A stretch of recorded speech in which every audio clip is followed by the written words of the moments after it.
Hello. Okay, be selfish or you might die. I know that's very dramatic. And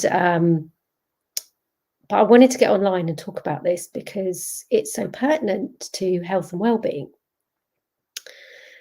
So it is a bit dramatic and extreme, but there is truth in it too. We are mostly conditioned to live our lives in favor of being of service to everyone else, or let's use the word servitude. That's probably better. Being in servitude to everything outside of ourselves.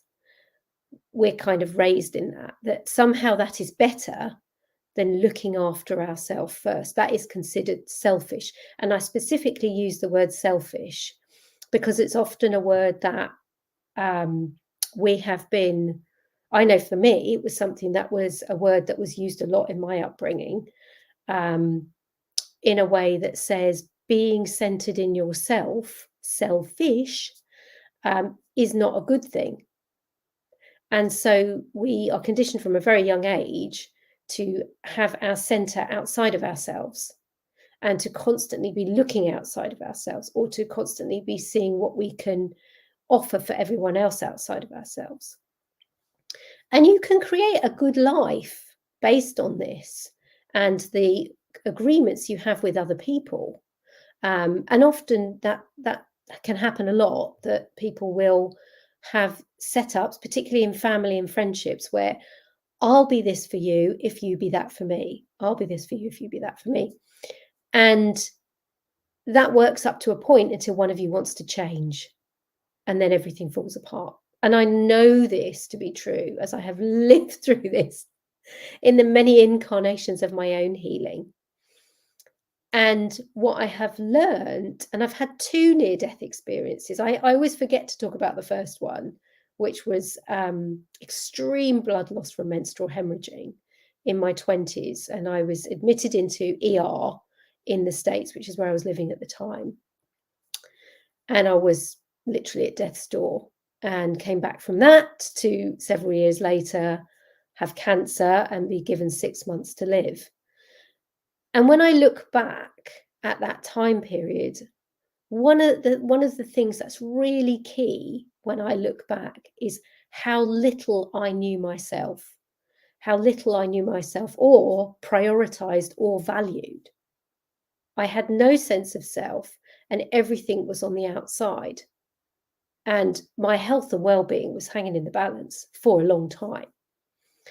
Now, the last near-death experience, the diagnosis for the cancer was nearly 20 years ago. And I've spent that last 20 years learning about who I am, what does my center look and feel like, and what do I need? And it is an ongoing process. And sometimes I really have to fight in the world for what's right for me, because sometimes the people around us won't get it. They won't be able to see it. They won't be able to validate it or recognize it. And that's nothing about them. They may be completely different people. So it becomes our job to learn about who we are and what we really need as we go forwards. And that is what builds up our health and well-being. And so that's why I use the word selfish, because it really is about being self-centered. And if you say the word self-centered to people, they're like, yeah, I can get my head around that. If you say the word selfish, it's like, oh yes, no, that's a bit that's a bit too far. No, I can't, no, I can't, no, I can't. However, I would argue if your life is on the line and somebody said to you, get selfish or you're going to die, you would automatically get selfish. You would not gamble with your own survival. And this is exactly what happened to me. Is when I got that cancer diagnosis, I dug deep to find out all of the components that made up my health and well-being. And one of the biggest things was finding my center. And that was also about creating boundaries with the rest of the world. And when you create those boundaries, when you become selfish and you create those boundaries, you don't always get the support of the people around you, because sometimes you have to put a boundary in place which goes against what someone else perceives they need of you. And that's when all of the friction can occur. And But that is the foundation of our health and well-being. And so as I've gone along my journey, this is what I have learned and then learned and then learned and then learned. So it's a lesson I get a lot. I am someone who loves to give. I love to support other people. I love to hold space, particularly for other women to shine. And it's what I do in my work. And I see it in my classes, in my one-to-one spiritual coaching sessions, on the well-being weekends. And I love doing all of that. But in order to do that work, I have to make sure my cup is full. I have to make sure I'm filling up and feeding myself. So for me, that's what this weekend has been about. It's been about my health and well-being, and actually having my own well-being weekend again. And that's why I use the word being selfish, and saying to the rest of the world, I'm actually unavailable for comment, engagement, and activities. Because I realized from the last few weeks and various things going on in my family and the work, I actually needed to stop, and I needed to be here for me. And I've talked about this before, but this body, the one you're living in, that is the greatest relationship you are ever going to have. So for anyone out there who's single and watching this, don't be fooled into thinking that having a relationship with someone else is going to fill up whatever is missing in this space, because this is the biggest relationship you will ever have. This is the one you need to work on. And so for me, that's what it was. It was like, okay, I need to be here for myself this weekend. And that's not negotiable. And sending all love out there to everyone I know and close people who I'm close to.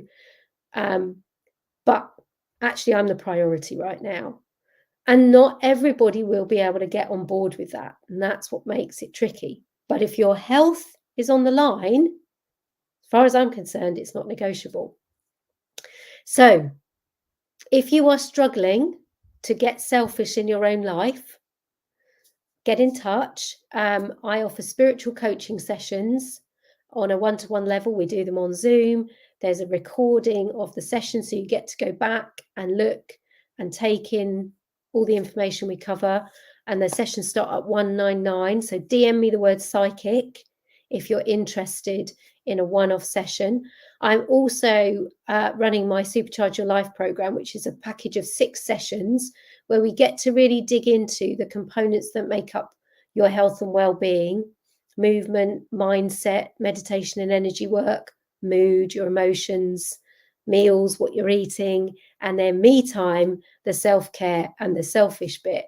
And all of that makes up your health and well-being. And that package is based on how I healed from cancer after being given 6 months to live. So if you're interested in that, DM me the word super and we can chat about that. Otherwise, have a really good morning, afternoon, evening, wherever you are in the world.